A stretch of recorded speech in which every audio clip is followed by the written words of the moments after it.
Orang yang paling bergembira di akhirat itu adalah orang-orang yang paling lama susahnya di dunia. Orang yang paling banyak tertawa di akhirat adalah orang-orang yang paling banyak menangis di dunia. Maksudnya menangis itu menangisi dosa-dosa. Dan orang yang paling ikhlas imannya nanti pada hari kiamat adalah orang yang paling banyak tafakurnya di dunia. Sesungguhnya di antara manusia itu ada orang-orang yang menjadi pembuka kebaikan dan penutup kejahatan. Dan dengan demikian mereka mendapat pahala. Selain itu, ada pula orang-orang yang menjadi pembuka kejahatan dan penutup kebaikan. Dan dengan demikian mereka itu menanggung dosa. Sungguh beruntunglah orang yang menjadi pembuka kebaikan dan penutup kejahatan. Dan berpikir sesaat itu lebih baik daripada beribadah sepanjang malam. Betapa pentingnya bertafakur itu. Berpikirlah kamu tentang makhluk dan jangan berpikir tentang Allah. Mengapa? Karena kalau berpikir tentang makhluk itu bisa menambah iman. Misalnya lihat gunung ini kok tinggi, terus melihat laut ini cara ngisi airnya gimana, pokoknya nanti bertambah imannya. Kalau memikirkan tentang Allah itu seperti apa ya, kalau ada perasaan seperti itu langsung jawab aja, Allah itu tidak seperti apa-apa. Karena ada dalam Al-Quran, laisa kamitslihi syai'un, Allah itu tidak seperti apa-apa. Jadi tidak bisa dicontohkan seperti ini, sebenarnya tidak bisa. Laisa kamitslihi syai'un, tidak seperti apa-apa, begitu jawabnya. Sesungguhnya setan itu mendatangi salah seorang di antara kamu, lalu bertanya, siapakah yang menciptakan langit? Ia menjawab, Allah. Setan bertanya lagi, siapakah yang menciptakan bumi? Ia menjawab, Allah. Terus setan bertanya lagi, siapakah yang menciptakan Allah? Jadi kalau di antara kalian ada bisikan seperti itu, harus dijawab begini, saya beriman kepada Allah dan Rasulnya. Itu bisikan dari setan itu. Jadi kalau ada bisikan, siapa yang menciptakan Allah? Jawabnya adalah saya beriman kepada Allah dan Rasul. Titik. Tafakur itu maksudnya berpikir sesaat itu lebih utama daripada ibadah setahun. Apabila seseorang ingin mendapatkan keutamaan tafakur, maka bertafakurlah tentang 5 hal. Bertafakur tentang apa? Yaitu tanda-tanda dan bukti-bukti kebesaran Allah, tentang nikmat dan karunia, tentang pahala dari Allah, tentang siksaan dari Allah, tentang bagaimana berbuat baik kepada Allah. Memikirkan tanda-tanda dan bukti-bukti kebesaran Allah adalah dengan melihat kekuasaan Allah dalam menciptakan langit, bumi, terbit dan terbenamnya matahari, pergantian siang dan malam, dan tentang penciptaan dirinya sendiri. Dan di bumi ini terdapat tanda-tanda kekuasaan Allah bagi orang-orang yang yakin. Dan juga pada dirimu sendiri, maka apakah kamu tidak memperhatikan? Quran Surat Az-Zariyat. Jadi apabila seseorang itu benar-benar memikirkan tanda-tanda dan bukti-bukti kebesaran Allah, maka keyakinan dan makrifatnya itu kepada Allah itu akan bertambah nantinya. Memikirkan nikmat dan karunia adalah dengan memperhatikan nikmat-nikmat Allah. Apabila seseorang itu benar-benar memikirkan nikmat dan karunia Allah, maka ia akan bertambah cintanya kepada Allah. Begitu. Ada salah seorang cendekiawan yang membedakan antara arti na'ma dan a'la. A'la maksudnya, a'la itu nikmat yang lahir, sedangkan na'ma adalah nikmat yang batin. Misalnya contohnya gini, tangan adalah a'la, sedangkan kekuatan tangan adalah na'ma. Wajah atau muka adalah a'la, sedangkan kecantikan atau ketampanannya adalah na'ma. Mulut adalah a'la, sedangkan merasakan nikmatnya adalah na'ma. Kaki adalah a'la, sedangkan berjalan adalah na'ma. Jadi seandainya ada seseorang mempunyai kaki tetapi tidak ada kemampuan untuk berjalan, berarti ia dikaruniai a'la tetapi tidak dikaruniai na'ma. Urat dan tulang adalah a'la, sedangkan sehat dan dapat berfungsinya kedua hal itu adalah na'ma. Salah seorang cendekiawan yang lain berpendapat bahwa a'la adalah datangnya kenikmatan, sedangkan na'ma adalah menolak bahaya. Sementara ulama ada yang berpendapat sebaliknya, dan ada pula yang berpendapat a'la dan na'ma itu ya sama saja artinya.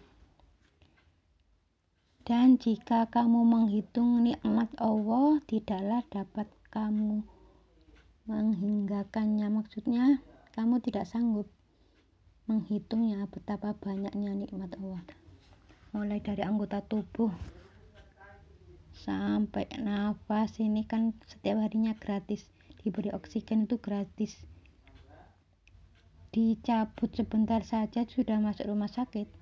Jadi selama ini kan kita ini selalu bersyukur kalau diberi orang, diberi sesuatu, dapat apa gitu, alhamdulillah. Padahal nikmat bisa bicara, nikmat bisa ngomong, punya otak, husnudon, itu kan nikmat.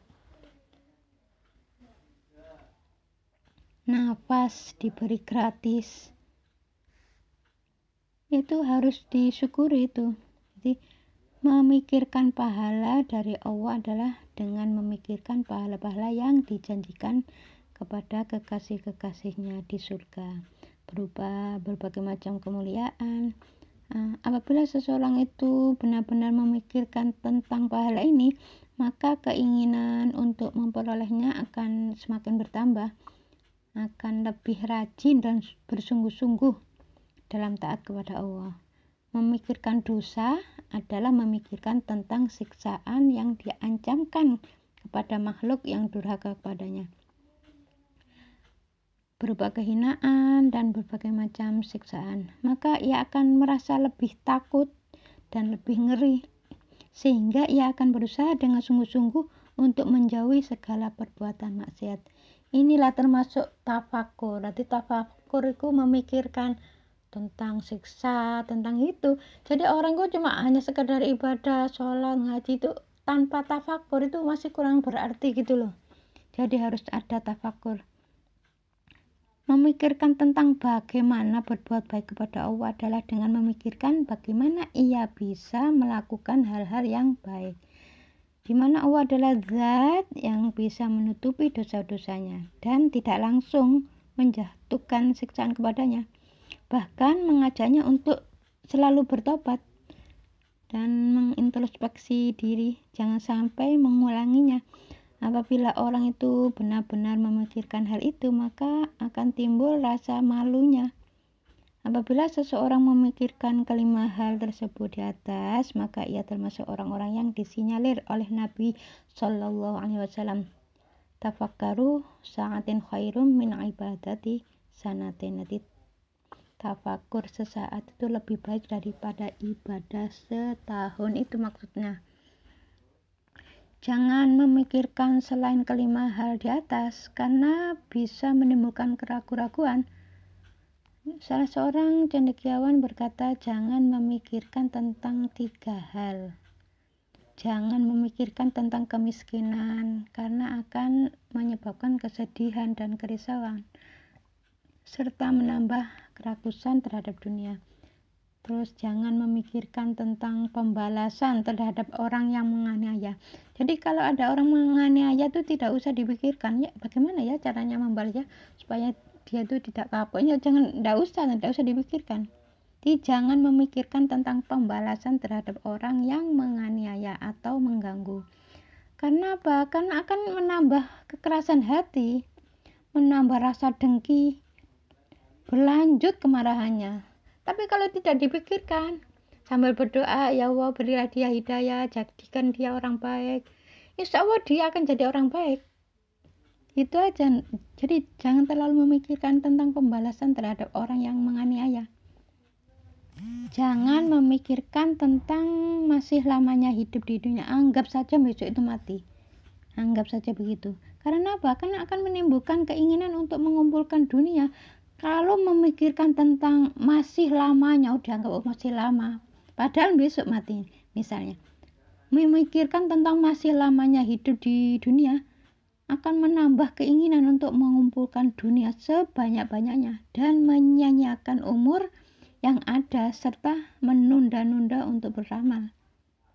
Ada yang berpendapat bahwa inti dari warok itu adalah memelihara hati supaya tidak memikirkan tentang sesuatu yang tidak bermanfaat baginya.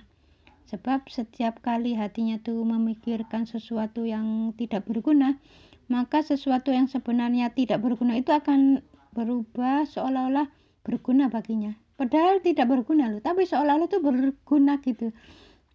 Nah, tindakan yang demikian itu merupakan perjuangan yang paling berat dan paling utama. Barang siapa tidak melakukan hal itu di luar sholat, maka dikhawatirkan ia tidak bisa mengendalikan diri sewaktu sholat. Jadi di luar sholat saja sudah memikirkan itu, apalagi di dalam sholat. Jadi kalau di dalam sholat itu khusyuk, itu berarti sudah plong. Orang yang sholatnya khusyuk itu berarti sudah dipagari. Jadi sebelum sholat itu harus dipagari. Yang luar tidak boleh masuk. Ini khusus untuk Allah, menghadap ke Allah. Insya Allah dengan begitu itu bisa khusyuk. Kalau tidak dipagari ya nanti campur. Jadi salah seorang cendekiawan itu berkata, kesempatan ibadah itu berada dalam benarnya niat. Kesempurnaan amal itu berada dalam tawadhu. Kesempurnaan ibadah dan amal itu berada dalam zuhud terhadap dunia. Kesempurnaan semuanya itu berada dalam perasaan sedih dan risau terhadap urusan akhirat. Jadi kalau orang hidup itu tidak pernah sedih dan risau tentang urusan akhirat itu berbahaya. Jadi harus ada perasaan sedih. Jadi jangan memikirkan banyaknya amal, setiap hari baca sholawat sekian. Jangan memikirkan banyaknya amal, tapi hendaknya memikirkan tentang diterima atau tidakkah ini. Lah itu harus karena kalau diterima itu kan harus ikhlas, harus ada niatnya yang baik untuk akhirat, bukan minta dunia, kan gitu. Jadi jangan memikirkan banyaknya saja, tapi memikirkan diterima apa enggak ya itu yang penting tuh. Karena amal itu ya meskipun sedikit, itu dilipat gandakan oleh Allah di akhirat. Jadi jangan sampai kepancing, nanti di akhirat itu yang banyak itu lebih baik daripada yang sedikit. Tapi ternyata ditimbang tingkat keikhlasannya di dunia itu dulu tinggi, Allah melipat gandakan. Itu ada ayatnya loh. Jadi salah seorang cendekiawan itu mengatakan begini, kesempatan ibadah itu berada dalam benarnya niat. Itu saking pentingnya niat itu. Kesempurnaan amal berada dalam tawadhu. Kesempurnaan ibadah dan amal berada dalam zuhud terhadap dunia. Kesempurnaan semuanya itu berada dalam perasaan sedih dan risau terhadap urusan akhirat. Dan kesempurnaan perasaan sedih dan risau itu berada dalam ingat akan mati dan banyaknya dosa. Ada yang mengatakan bahwa akhlaknya para wali abdal itu adalah bersih hatinya, itu termasuk salah satunya. Dermawan dalam masalah dunia, ucapannya selalu benar, rendah hati, tabah dalam menghadapi kesulitan, menangis di waktu sendirian, suka memberi nasihat kepada sesama orang yang beriman, bertafakur tentang kebinasaan, dan mengambil dalam segala peristiwa.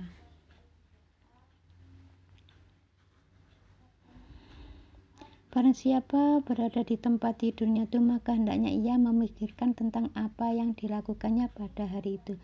Misalnya gini, mulai pagi sampai sore saya itu bekerja begini. Di tempat tidur itu apa ya yang aku lakukan mulai bangun tidur tadi sampai menjelang mau tidur lagi. Dosaku itu berapa, pahalaku itu berapa, aku mulai tadi tuh menyakiti orang sudah berapa kali. Itu dicatat, kalau tidak dicatat itu nanti bisa rugi. Jadi orang yang selalu memikirkan tentang apa yang ia lakukan di siang hari, maksudnya ngoreksi, istilah Jawane ngoreksi awake dhewe iku lebih baik. Itu namanya tafakur. Itu lebih baik mikir ngono itu daripada ibadah setahun. Saking pentingnya. Apabila ia telah melakukan kebaikan, maka hendaknya ia bersyukur dan memuji Allah. Apabila melakukan kejahatan, maksudnya perbuatan dosa, maka hendaknya ia mohon ampun kepada Allah dan segera meninggalkan perbuatan yang tidak baik itu. Apabila seseorang tidak melakukan hal itu, maka ia bagikan seorang pedagang yang tidak pernah memperhitungkan pengeluarannya sehingga akan bangkrut tanpa disadarinya. Salah seorang cendekiawan berkata, kebijaksanaan itu timbul karena 4 hal. Badan yang bebas dari kesibukan dunia, perut yang kosong dari makanan, tangan yang hampa dari kekayaan dunia, berpikir tentang akhirat dari dunia. Maksudnya, ia berpikir tentang nasib dirinya itu loh. Nasib dirinya di kemudian hari, karena ia tidak tahu. Ia tidak tahu apakah amalnya diterima atau tidak. Dan Allah hanya menerima kecuali amal-amal yang baik saja.